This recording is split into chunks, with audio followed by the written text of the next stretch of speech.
এবার কিন্তু ওভারের পরের বল রাব্বি একটি অতিরিক্ত রান, সেই সাথে কিন্তু আরো একটি বাউন্ডারি অর্জন করে নিলেন সুইং একাদশ। 5টি রান কিন্তু অর্জন করলেন সুইং একাদশ। ব্যাটসম্যান হিসেবে কিন্তু দীর্ঘক্ষণ যাবৎ মাঠে অবস্থান করছেন এনামুল হক। ব্যাকফুটে যাওয়া দলকে কিন্তু টেনে নিয়ে যাওয়ার প্রচেষ্টায় এনামুল হক। এই যখন বলছিলাম রাব্বি মিয়া এবার কিন্তু খাটো লেন্থের ডেলিভারি সজোরে হাঁকিয়েছেন, ফিল্ডার ছুটছেন, সেখানে প্রস্তুত ছিলেন সিরাজুল ইসলাম।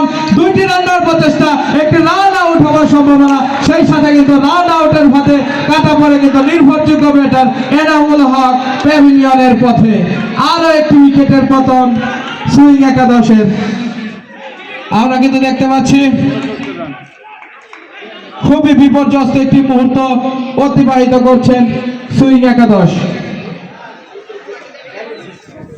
উচ্ছ্বাসিত কিন্তু কাটিং একাদশের প্লেয়ার বৃন্দ।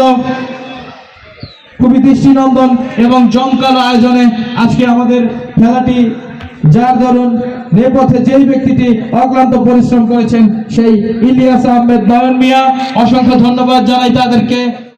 এবার কিন্তু ওভারের পরের বল, ব্যাটসম্যান সালাউদ্দিন আহমেদ, বলার প্রস্তুত এনামুল হক। এবার কিন্তু দেখে শুনে রক্ষণাত্মক ভঙ্গিতে কিন্তু একটি নো বলের সংকেত। আম্পায়ারের সিদ্ধান্ত চূড়ান্ত সিদ্ধান্ত, অত্যন্ত বিচক্ষণতার পরিচয়। কিছুটা কিন্তু বিরক্তি সেখানে সুইং একাদশের অধিনায়ক জনাব এনামুল হক, কিছুটা আপত্তি, সেই সাথে কিন্তু ফ্রি হিটের সংকেত। একটি ফিট অর্জন করে নিলেন সেখানে কাটিং একাদশ।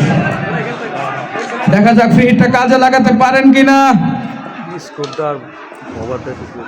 সেখানে কিন্তু প্রস্তুত ব্যাটসম্যান সালাউদ্দিন আহমেদ। ইতিমধ্যে কিন্তু দলীয় রান 64। ওভারের পরের বল এনামুল হক। এবার কিন্তু সেখানে সালাউদ্দিন আহমেদ, ব্যাটে বলে সংযোগ হয়নি, ফলে ফ্রিটি ডট বলের মধ্যে ফ্রিটি শেষ। নির্ভরযোগ্য ব্যাটার মেহেদী হাসান আউট হয়ে প্যাভিলিয়নের পথ ধরছেন। বিশ্বস্ত হাতে কিন্তু একাই দলকে এগিয়ে নিয়ে যাচ্ছিলেন, সেই সাথে আরো একটি উইকেটের পতন। বিপর্যস্ততার সম্মুখীন কাটিং একাদশ। এবার কিন্তু ওভারের পরের বল শরীফুল, ব্যাটসম্যান মেহেদী হাসান দেখে শুনে রক্ষণাত্মক ভঙ্গিতে। এই বল থেকে কোনো রান পাবেন না কাটিং একাদশ।